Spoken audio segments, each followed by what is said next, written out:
Hey guys, how's it going? It is my different username here, and today I'm going to be bringing you another full arsenal video from your favorite game, Team Fortress 2.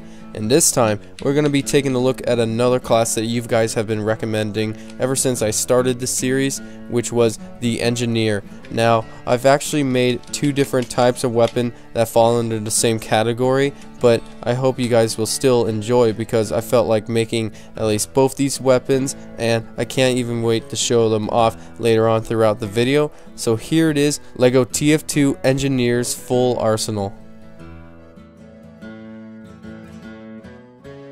Our first weapon on the list is going to be the Rescue Ranger shotgun. So here we have the Rescue Ranger, and no, I'm not talking about the chipmunk from the TV show.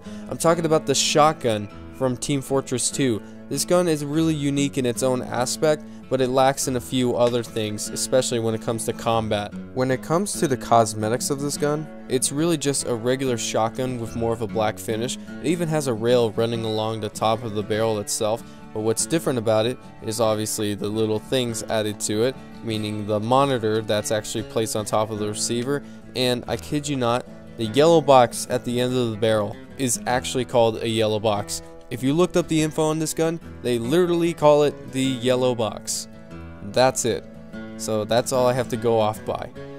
In the beginning of the video, I called them bolt shells instead of shotgun shells, but there's a reason for this. If you've actually fired this weapon, you know exactly what comes out of the end of the barrel. It's definitely not a shotgun shell.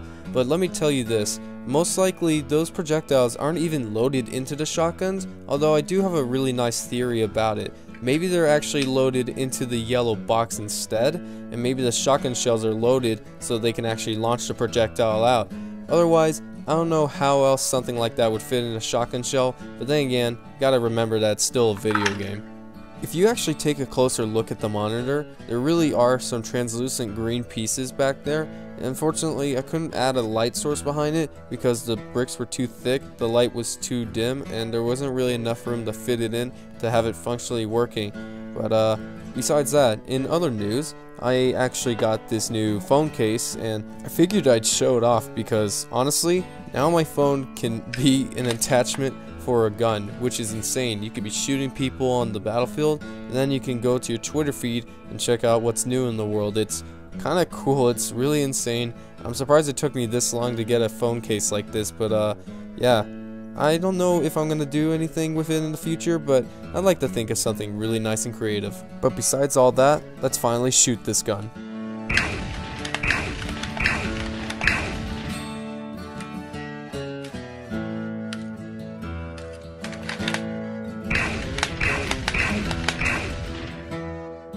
Up next on our list, we have a very unique pistol, which is known as the Lugermorph.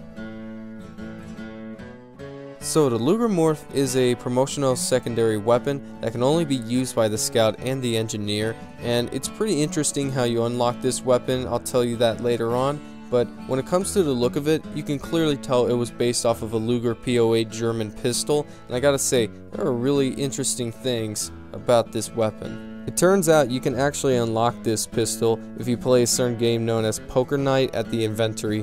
It's a really strange game, I don't know why it exists, but all I know is if the deranged looking rabbit thing named Max trades up his pistol in the game of poker and you win, you get the pistol and you get it unlocked in TF2. That's really it. But besides that, when it comes to the pistol itself, there's not a lot of moving features just like the one in game, except on my model I have a working trigger and a removable magazine, and the magazine actually has a little rod going through it, so it makes it easier to come out. The mag is slanted, so it can actually fit with the almost 45-degree angled pistol grip it has, but sadly it doesn't have a bullet on the top, which is kind of sad.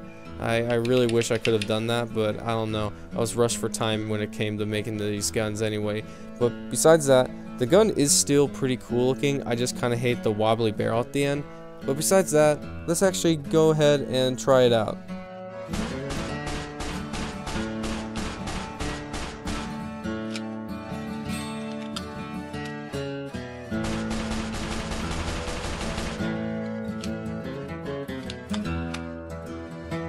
We're at the third item of our list, and we have a good old favorite here. We have the Engineer's Lego wrench.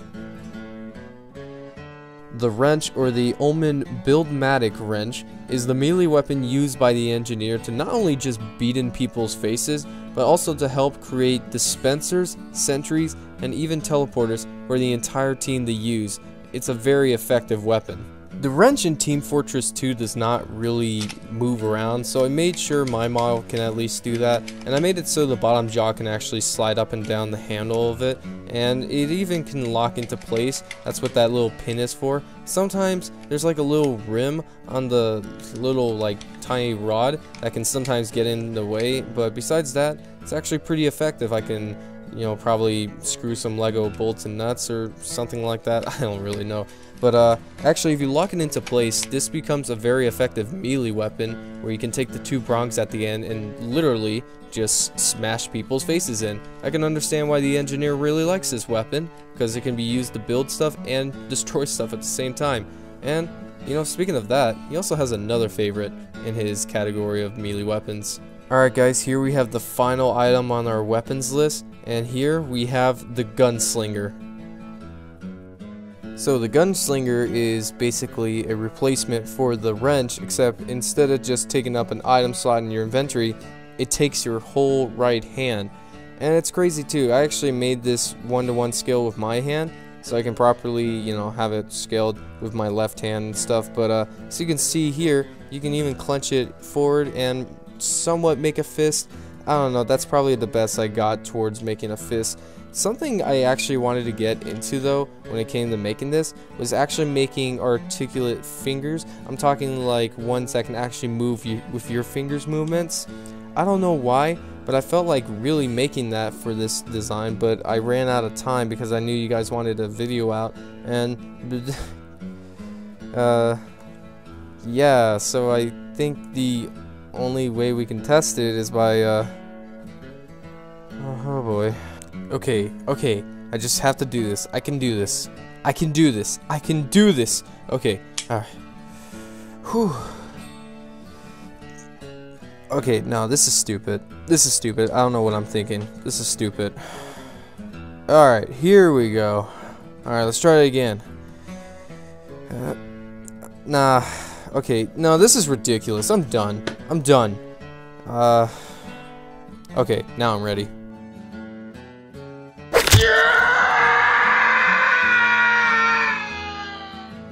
Alright guys, I did it.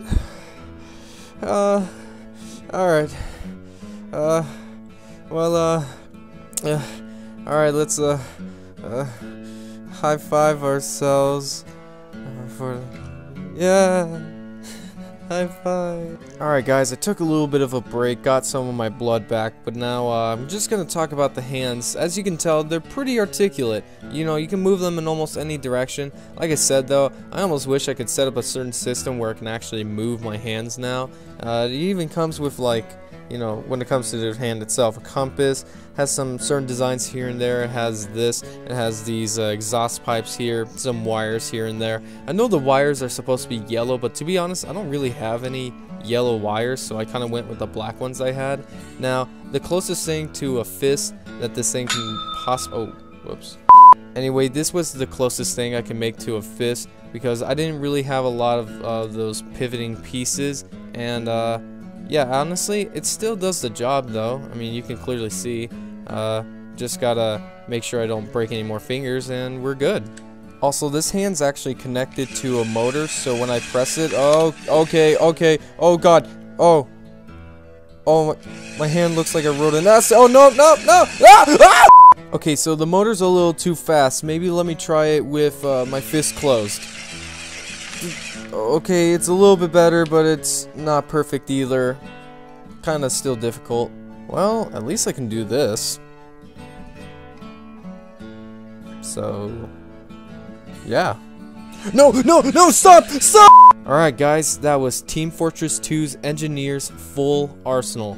made entirely out of Lego. I hope you guys have enjoyed. It was definitely fun making this arsenal video, especially since it took forever for me to make it as well. But in the end, I think it was all worth it. So guys, as always in these videos, if I get 1,000 likes on it, I will actually make a tutorial for one of the items that you've seen in this video and then upload it later in the future on my channel. So if you want to stay in tune for that, better make sure you subscribe to see even more TF2 weapons. Like, favorite, and comment if you have enjoyed. And as always, thanks for watching.